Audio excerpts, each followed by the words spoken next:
नमस्कार, मेरा नाम है विनोद कुमार। तो आज ये जो आजकल जो लगातार न्यूज़ में चल रहा है, अमेरिका और ईरान के बीच जो घमासान युद्ध चल रहा है, आखिर उसका क्या कारण है? और वो कब से चलता चला आ रहा है? कि ये आज की मतलब कि वो आज का ताज़ा कारण है या फिर बहुत पहले की पुरानी दुश्मनी है, जो ये दोनों आज निकाल एक दूसरे के ऊपर? तो हम लोग उस पर बात करेंगे इस वीडियो में। चलिए फिर शुरू करते हैं। एक छोटा सा मैं मैप ड्रॉ करूँगा ताकि आप लोगों को ज़्यादा अच्छे से समझ में आए और लोकेशन वाइज़ हम लोग बात करेंगे। ये हो जाता है, ये हो जाता है अफ्रीका और यहाँ हो जाता है अफ्रीका। ये हो जाता है हमारा अरब प्रायद्वीप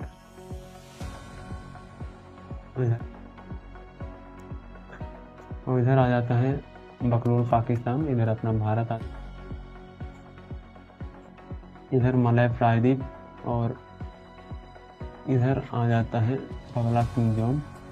इसके बाद इधर रूस और यहाँ पर हो जाता है इजराइल, हमास, जो कि आए दिन न्यूज़ में लगे रहते हैं। उधर यूरोप हो जाता है, इधर यहाँ पर पुर्तगाल, जहाँ का वास्को डी गामा था, जो कि भारत आया था समुद्र के रास्ते से पहली बार। इधर स्पेन हो जाता है और यहाँ पर हो जाता है फ्रांस और यहाँ पर जर्मनी हो जाता है और यहाँ पर इटली हो जाता है। छोटा सा ऐसे लटका हुआ है। यहाँ पर मैप देखेंगे तो आप लोग कुछ इस तरीके से यहाँ पर इधर ऑस्ट्रिया वगैरह हो जाता है, उतना नहीं जाना है हमें। यहाँ पर तुर्की हो जाता है, उधर हो जाता है काला सागर। यहाँ पर हो जाता है यूक्रेन, जो कि ये भी 4 साल से घिसता आ रहा है। यूक्रेन और रसिया का जो युद्ध है वो भी रुकने का नाम नहीं ले रहा है। और इधर हो जाता है ये सबसे खुशहाल देश, जिन्हें युद्ध से कोई मतलब ही नहीं। इधर हो जाते हैं ट्रम्प चाचा। यहाँ हो जाता है साउथ अमेरिका। तो इधर हो जाते हैं 2025 में आए हैं ट्रम्प चाचा। तो इसका कारण क्या है और ये कब से चलता आ रहा है, हम लोग उस पर बात करते हैं। यहाँ पर है ईरान, यहाँ पर इराक है, इधर है ईरान और इधर है यमन देश में। इधर है हूती विद्रोही, यमन के हूती विद्रोही।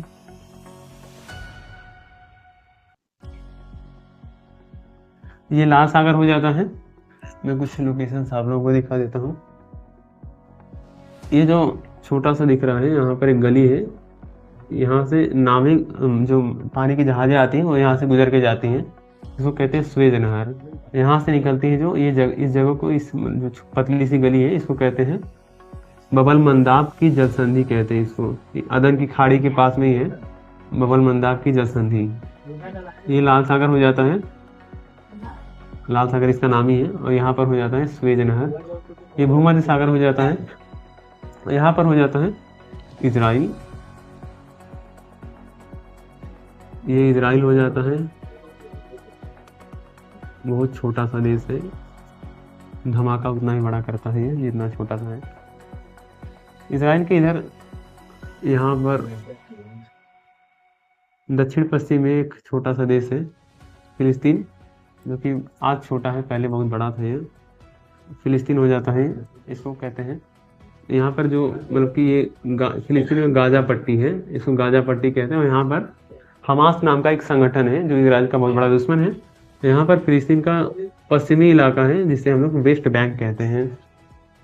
तो ये वेस्ट बैंक हो जाता है। तो हम लोग बात करते हैं जो ईरान और अमेरिका के बीच जो युद्ध आज जो हमें देखने को मिल रहा है कि जो दुनिया तीसरे विश्व युद्ध के कगार पर खड़ी है, तो उसका क्या कारण है? ये आज की घटना है, ये आज की दुश्मनी है, या फिर बहुत सालों, 50 सैकड़ों सालों पुरानी दुश्मनी है जिसे लोग आज निकाल रहे हैं? तो हम लोग बात करते हैं यहाँ पर ईरान में एक,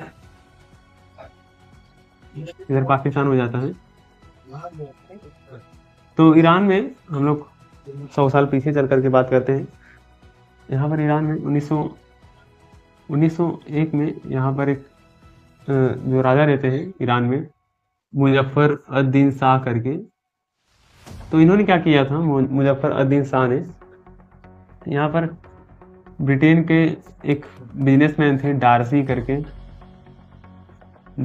यहाँ पर ब्रिटेन के एक बिजनेसमैन थे।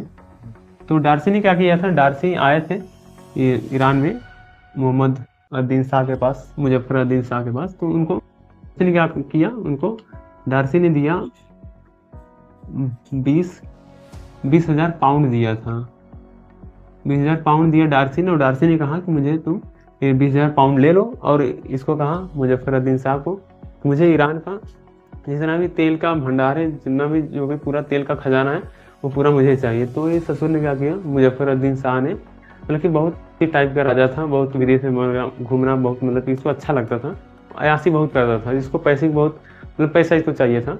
इसने 20,000 पाउंड ले करके इसको डार्सी को, जो कि यहाँ का बिजनेसमैन था ब्रिटेन का, डार्सी को पूरा ईरान का पूरे अपने देश का तेल का खजाना डार्सी को सौंप दिया, और भी 50-60 सालों के लिए, और भी केवल 20,000 पाउंड में।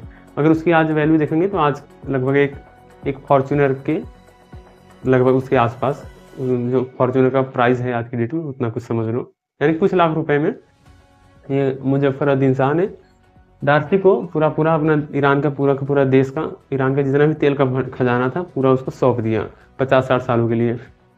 फिर आगे क्या होता है, आगे हम लोग बात करते हैं जब वर्ल्ड वार का टाइम आता है, प्रथम विश्व युद्ध और दूसरा विश्व युद्ध। तो यहाँ पर एक जो यहाँ के राजा थे, जो यहाँ के मतलब हेड थे प्रमुख, तो उनका नाम था रजा शाह पहलवी करके यहाँ पर राजा थे ईरान में। तो उन्होंने कहा कि हमें न इस गुट से कोई मतलब है, न इस गुट से। उन्होंने कहा हमें किसी गुट से कोई मतलब नहीं है, इसे कहते हैं पॉलिटिक्स की भाषा में गुट निरपेक्षता। उन्होंने कहा मुझे किसी भी गुट में शामिल होना नहीं, मुझे युद्ध में कूदना ही नहीं है, इसे हम लोग कहते हैं गुट निरपेक्षता। तो भारत का भी जो था, मतलब कि भारत का भी वही पोजीशन था, भारत ने भी कहा हम भी गुट निरपेक्षता रखेंगे, मतलब कि हम भी किसी युद्ध में किसी गुट में शामिल नहीं होंगे। तो ईरान का ऐसा कुछ स्टेज था, उसने कहा हम किसी भी गुट में शामिल नहीं होंगे। तो इधर था ब्रिटेन, इधर था रसिया, उसने कहा चलो नहीं शामिल हो गए। तो ज़बरदस्ती ईरान के ऊपर कब्जा वगैरह कर लिया, मतलब उसको मार के, और यहाँ से आने जाने का रास्ता था, यहाँ से दुनिया का लगभग 12% व्यापार होता है, तो यहाँ पर आने जाने का ये जो रास्ता है, ये यहाँ से आने जाने का रास्ता भी था, इसके पास तेल भी था। तो ब्रिटेन ने और रसिया ने इसके ऊपर कब्जा कर लिया। फिर उसके बाद क्या होता है, फिर उसके बाद हुआ कुछ ऐसा कि मतलब कि ब्रिटेन और रसिया ने, सब देशों ने मिल करके रजा शाह पहलवी को हटा दिया, उसको हटाया, और इसका बेटा था मोहम्मद रजा शाह पहलवी, उसको बनाया, मोहम्मद रजा शाह पहलवी को बनाया राजा। एक नंबर का ये चमचा था इनका, अमेरिका का, ब्रिटेन का, इन लोगों का, मतलब कि हमेशा चमचागिरी करता फिरता था मोहम्मद रजा शाह पहलवी।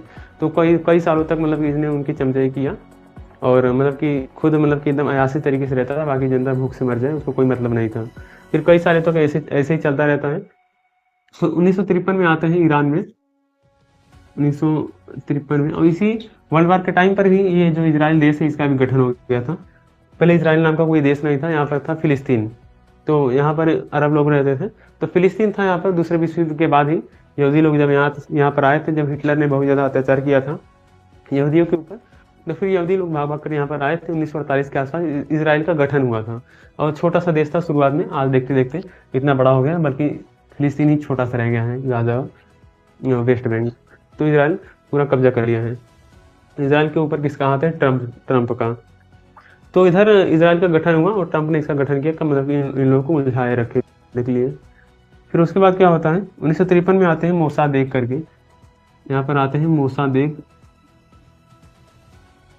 यहाँ पर बनते हैं प्राइम मिनिस्टर, यहाँ के पीएम या फिर हेड, जो भी कह लो, यहाँ के हेड बनते हैं मोसादेक।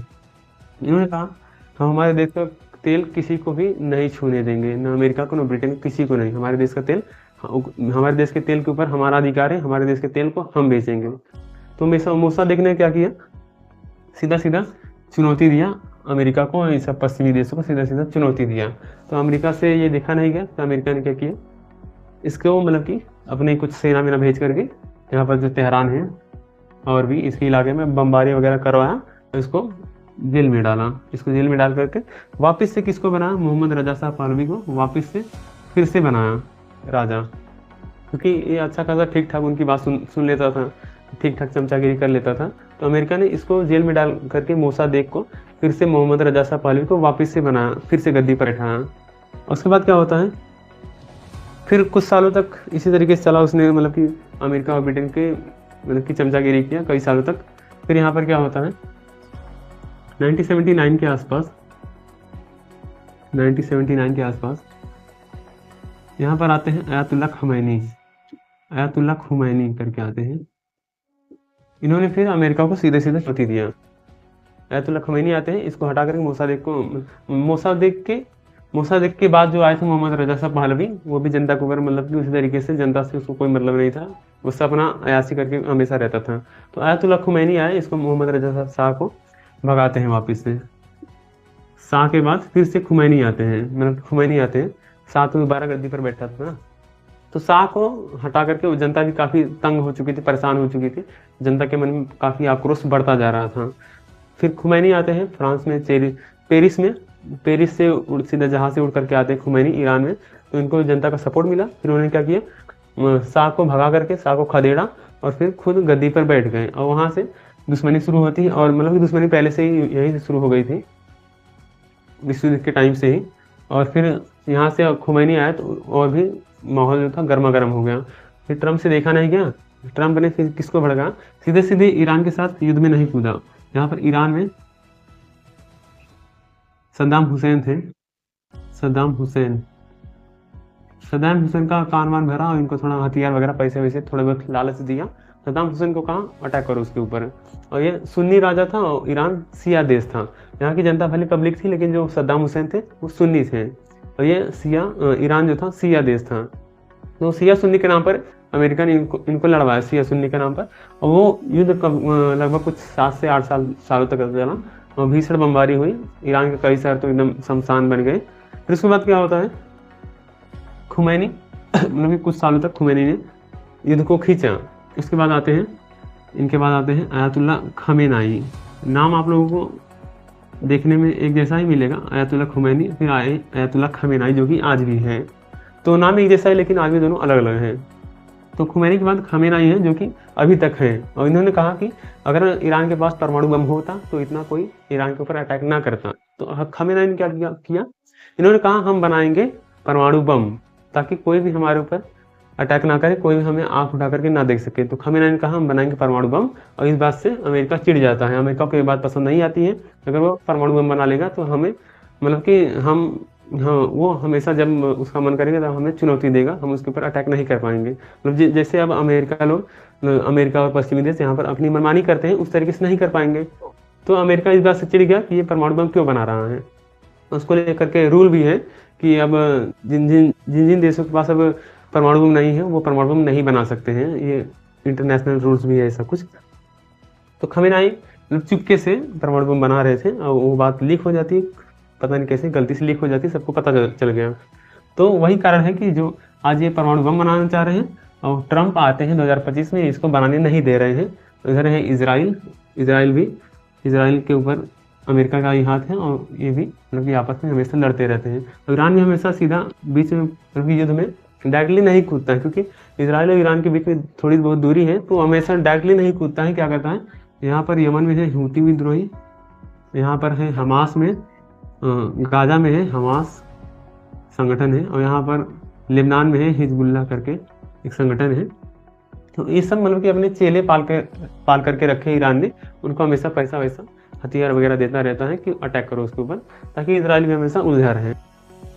आज और कल की घटना में बता दूं आप लोगों को, तो हुआ कुछ ऐसा है, इजराइल ने कल के दिन में ईरान के ऊपर 50-60 मिसाइलें दागी, उसके बदले में आज ईरान ने भी कुछ 100, 150, 200 लगी हैं इजराइल के ऊपर। उसमें से कुछ उनके डिफेंस सिस्टम ने, अमेरिका के और इजराइल के डिफेंस सिस्टम ने कुछ मिसाइलों को हवा में ख़त्म कर दिया, बाकी कुछ मिसाइलें इजराइल की ज़मीन पर जाकर के गिरी हैं। तो ये आए दिन हमेशा एक दूसरे के ऊपर मिसाइलें मारामारी चलती ही रहती है। तो ये हो जाता है, इसका क्या कारण था वो मैंने बता दिया आप लोगों को।